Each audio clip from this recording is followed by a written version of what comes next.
Today we're going to talk about one of the legends of MC culture from my hometown, the Bronx, New York, known as the Beast from the East, New York Hells Angels member Vincent Big Vinny Girolamo. From his interview with Geraldo Rivera to his part in the movie Hells Angels Forever, he left a stamp on the culture. Is it true that he threw his girlfriend off a New York building? Let's get into it.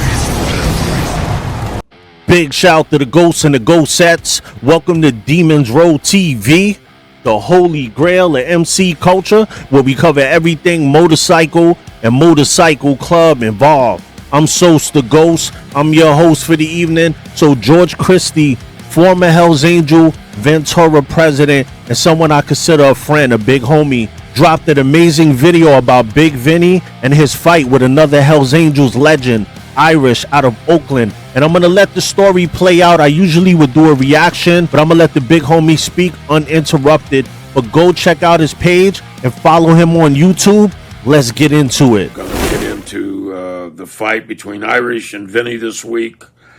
And I'm gonna start it off by reminding everybody that Sandy Alexander, he was the president of that 3rd Street crew, and Big Vinny had come from the Alien Nomads. So they had a close, tight relationship. In fact, Vinny had taken a bullet for Sandy in a bar room fight one evening. So that's the type of relationship they had. And I understand that. You know, over the years, I had relationships that turned into a little bit more than just your brother-to-brother type relationship, David Ortega being one, and over the years there were other guys.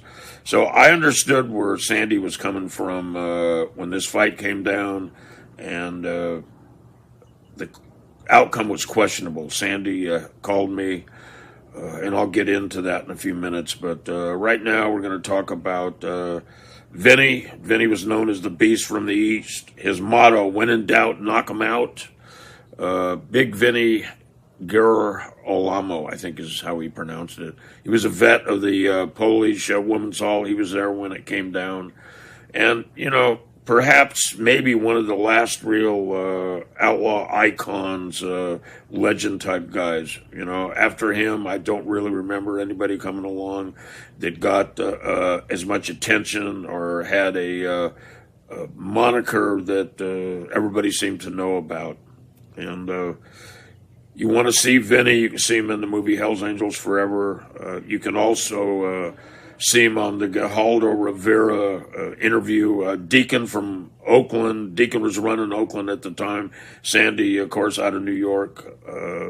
And you can look it up. It's on YouTube everywhere. But you kind of get a good insight into Vinny. My personal experiences with Vinny is I was coming back to New York to talk to Sandy one time about the business, and Sandy told me, he goes, I can't make it to the airport. I'm going to send Big Vinny to get you. And that was an experience in itself. Big Vinny picked me up, and we made our way back to the New York City clubhouse. But the ride from the airport to the clubhouse was just unbelievable. Aside from being unbelievable, it seemed like everybody in the damn city knew who Vinny was. He's driving this old beat-up car. I don't even remember what it was. It was just a huge, big luxury car, but it wasn't too luxurious anymore. He just beat the hell out of it. And he was driving up on the sidewalk, knocking over trash cans, yelling at people. He was going to get back to him, and hey, I need to talk to you, and people were screaming at him, and you know, these were people from all races and walks of life. It was just a real interesting experience.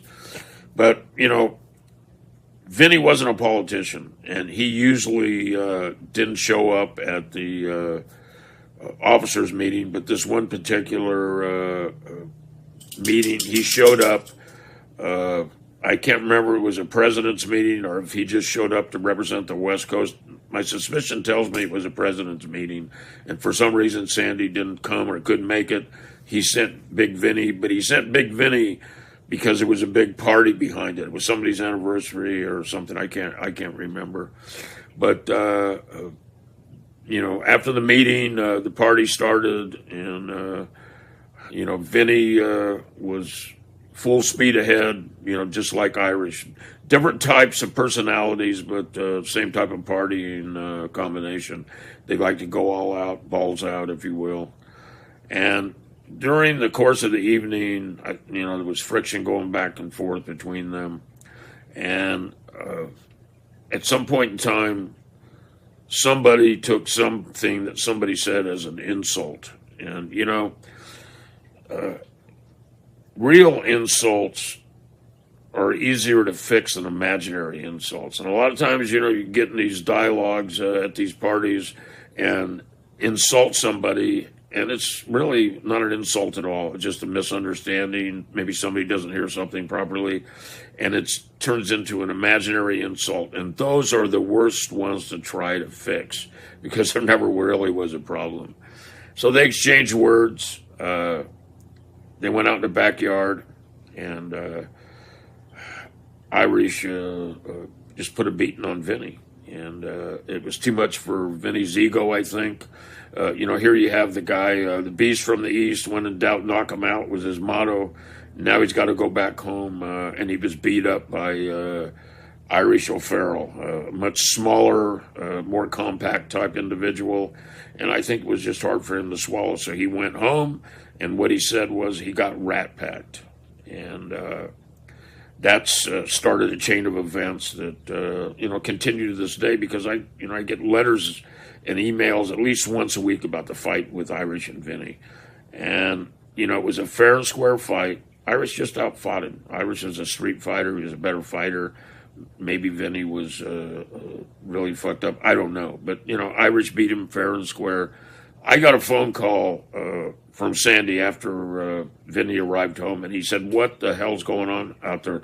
They rat pack Vinny? What the fuck, George?" And I just said, "Nobody got rat packed, Sandy." And I said, "I know what you're talking about."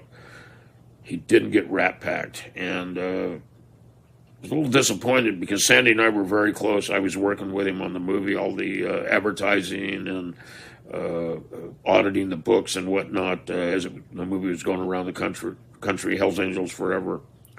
And he just says, "Well, I think he got rat packed." And I've got to tell you, in this particular instance, it didn't happen. But Oakland had a habit of what they would do. If somebody was going to pick a fight, they'd get 4 or 5 Oakland members to come out there and stand around. And as these two Hells Angels would fight, one of the Hells Angels from Oakland would back out, another one would step in, and ultimately you wind up fighting 3 or 4 different guys. And the idea was these guys would come in fresh.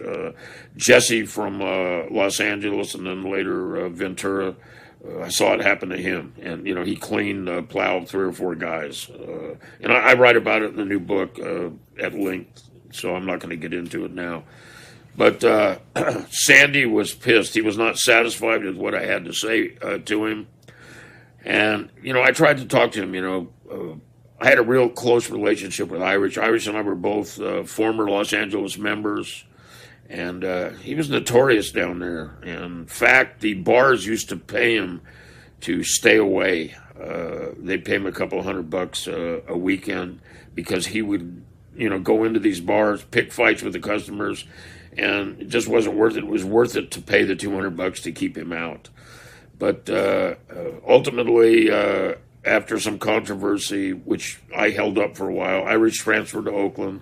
He was a rising political star in the club as well as Oakland. He wound up taking Sonny's place for a couple of years there. But you have to understand, Irish and I had a connection as Los Angeles Hells Angels, and we talked about this whole situation, and I said, "Hey man, I just got the drop on him, man. I got off first, got to get punch in." So Sandy wasn't satisfied. So what's Sandy do? Sandy gets on a plane, he comes out, and tried to stop Sandy from coming because I had Animal talk to him as well. Animal was coming from the same position I was coming from. There's no way Vinny got jumped. But, my words fell silent, and Animal's words fell silent on Sandy. And Sandy wound up coming to Oakland, came down to the clubhouse, and it turned into a big deal. And they went out in the backyard, and they fought it out. And it was an interesting fight. They squared off. Now, what you have to realize, Sandy was a pro boxer. Irish was a street fighter. But they squared off, and what happened was Irish got knocked down first, I think. He jumped back up, and then Sandy got knocked down, and then he jumped back up, and then Sandy called the fight off. He said, look, there's no doubt about it. I know you probably kicked his ass. I didn't believe you'd get this far with me. And that was pretty much the end of it there with Irish and Sandy. But it wasn't the end of it. We went on for several months. There's a lot of controversy about it, especially after Vinny died. Vinny had complications from diabetes. They had some internal bleeding. He was in the hospital, and he wound up dying from complications. It was a sad end, but, Hell's Angels in the 70s, man, it was a fast lifestyle, and everybody knew what they were getting themselves into. A lot of people make comments to me all the time. They write about Vinny throwing his girlfriend off the roof. Well, that never happened, the way I heard it come down. And Vinny was out on bail. He hadn't gone to court and had never been adjudicated. He never was proven that he literally threw his girlfriend off the roof. So for you people out there that are making all these disparaging remarks about him, you know what, man, you ought to stow it. He never went to court. He never got found guilty of it. So I don't know what to tell you. It's awesome to hear George Christie tell stories of how the culture was when many of us were pups. I could listen to the man speak all day. When he talked about the rat packs, I've known a brother or two that went somewhere, said they got jumped, and it really wasn't truthfully what had happened. So when this happens and they tell you that they got jumped, you ask them, well, who was the person that hit you besides the person you was fighting with? Because it's all brothers, you know each other. This is how you find out if it's true or not. They'll say, I don't know, it felt like I got hit from behind. The truth is, a lot of times you get rocked and you don't know what hit you, and it's often a sign that you just got your ass kicked one-on-one. Some will say, no, I didn't get hit, but I felt like I was getting jumped. I could understand that. I know what that feels like. Think about it like this. I've been in these situations. If you're fighting someone and everyone is wanting them to win around you, they got the home field advantage, that's a lot of energy against you. They're watching the fight, they're coaching. That's almost like jumping you because there's no one there to help you and coach you up. They're not in the fight, so they could see your weaknesses and shout them out loudly. Oh, look, his leg right here, pull him. Stuff like that could win a fight for you. So if that person doesn't think of that on their own, they have an unfair advantage. It sucks, but sometimes you'll come out on top. And when you do, that's usually when you get jumped. Or Rat Pack, like George Christie said. Check out his channel. Check out the stories. They are amazing. But hit that subscribe if you want to know about motorcycle clubs and motorcycle culture. And get your ghosts and hats now. They're on www.demonsroad.com. Also, follow my Source the Ghost YouTube page. I got a new video that just dropped. Tell me what you think about that. It's linked in the description. And thank you for tuning in to Demons Road TV, the holy grail of MC culture. Like, subscribe, and comment. And oh yeah, we ghosting, baby.